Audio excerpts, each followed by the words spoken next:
among the urban sprawl of the Inland Empire is one of the oldest California prisons, popularly known as Chino. It's been said you can still smell the cattle farms that operate to the east. California Institution for Men is located in Chino, California. Chino is a city of almost 93,000 people on the western edge of the San Bernardino County, with Los Angeles County adjacent to the city limits. The city of Chino notes that the municipality is best known for its small-town charm and prime Southern California location. The city is known for its diversity, outdoor activities, and weather, while it struggles with housing and cost of living. The prison is in the southern section of the city, in a sea of warehouses and commercial businesses. The Tongva Native American tribe inhabited the area prior to colonization. It was under the authority of the Spanish crown until Mexican independence in 1821. A small skirmish took place near the city, aptly named the Battle of Chino, during the Mexican-American War in 1846 between militia members from each country. During the 1960s, the area was still quite rural. Hollywood used the area to shoot films that needed a Midwestern feel. In the 1970s, the area started to really grow into the suburban city that it is today, and formed the western side of the Inland Empire, an area to the east of Los Angeles anchored by San Bernardino and Riverside. The city now suffers, some would say, from urban sprawl, forcing people further and further out from the city and creating unaffordable housing for most Americans.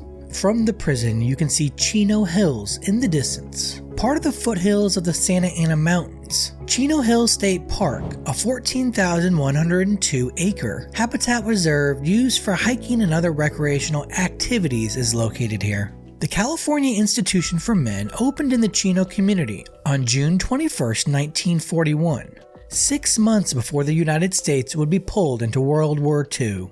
The prison goes by the name Chino, Chino Men's, or just Men's. Originally, it sat on 1,700 acres, but has since increased to approximately 2,500 acres. This would be the first male prison to be built in California in 60 years. The other two, the notorious San Quentin State Prison and Folsom State Prison. It also provided the world with a new concept, the minimum security prison. It was intended to house those inmates at San Quentin and Folsom that committed low-level offenses and weren't security risks, relieving some of the overcrowding. When the prison was originally built, there was nothing but barbed wire used in livestock fencing surrounding it. It became known as the prison without walls. Over the years, the mission of the facility has changed. A reception center, Facility A and B, was opened at the prison in 1951. Facility A was converted to a mainline facility for Level 2 inmates in August 2010, while Facility B was converted in 2012. All reception center responsibilities were shifted from the facility in 2020. On the most recent population report, there were 2,019 Level 2 offenders and 1,085 Level 1 offenders. Level 1 offenders are considered the lowest risk in the California prison system. As of September 2022, the total population at the prison was 3,300.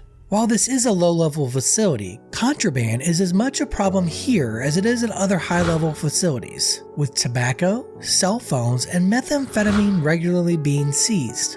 The 2022 yearly budget for the facility is over $228 million.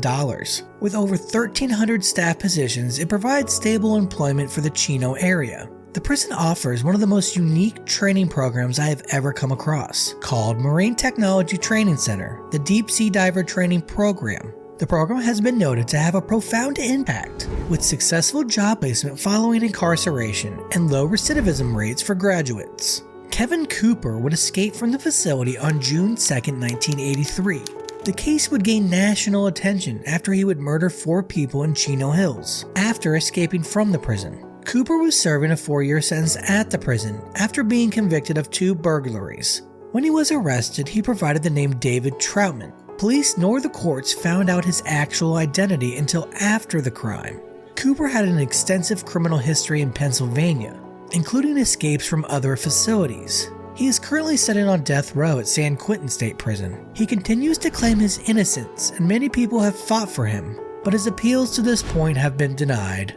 Cooper will likely never be executed due to the moratorium on the death penalty in California. On January 5, 2005, Correctional Officer Manuel Gonzalez was stabbed and killed by inmate John Blaylock, an East Coast Crips gang-affiliated prisoner. What a way to start off 2005. An investigation was completed by the State Inspector General, which found several factors that contributed to the death of Gonzalez. Unsecured tools in the building maintenance department allowed shanks to be easily produced. The attacker, Blaylock, also shouldn't have been housed in general population, as he had recent disciplinary issues. Gonzalez should have also been issued a stab vest, but there had been issues with the delivery of the equipment. Following the attack, the response by medical staff was characterized as disorganized and pandemonium. Following the review being published, the California Department of Corrections and Rehabilitation Secretary, Roderick Hickman, resigned from his position on March 16, 2005. The family of Gonzalez was awarded a $1.2 million settlement from the state of California. At 8:20 p.m. on August 2009, a riot would break out at the facility. A housing unit would be set on fire with over 200 offenders injured and over 50 hospitalized. A spokeswoman for the California Department of Corrections and Rehabilitation said the riot was due to an ongoing racial street war. She would go on to say, when they come to prison, they bring their own animosity with them. Damage to the prison would cost California taxpayers $5.2 million. The damage rendered 7 of the 8 housing units uninhabitable. Another likely cause? Overcrowding, with 5,900 inmates being housed in a facility meant for 3,000. Chino has housed numerous infamous inmates since its opening. Before moving on to them, if you get value from my content, hit that like button and subscribe so you don't miss any of my new prison profiles. Seth Binzer from the rap rock group Crazy Town spent 3 months at the facility in 2001 for burglary and drug-related charges. A gang leader in the Mexican Mafia, Rodolfo Cadena, aka Cheyenne, was killed at the prison in 1972. He would rise up the ranks while in the California prison system, and eventually a hit was placed on him. A group of norteños would stab him over 50 times and throw him off the tier of the unit.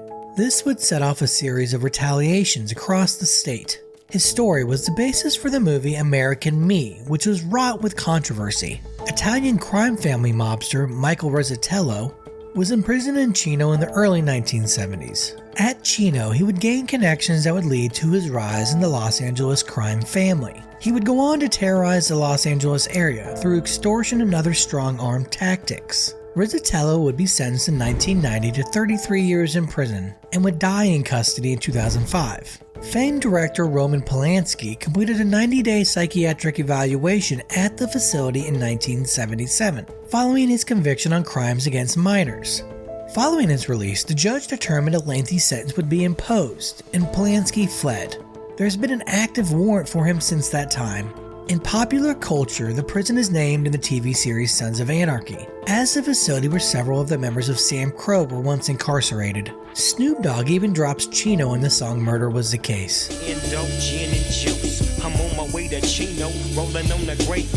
This was a Chasing Crime profile. Thanks for watching. See you next time.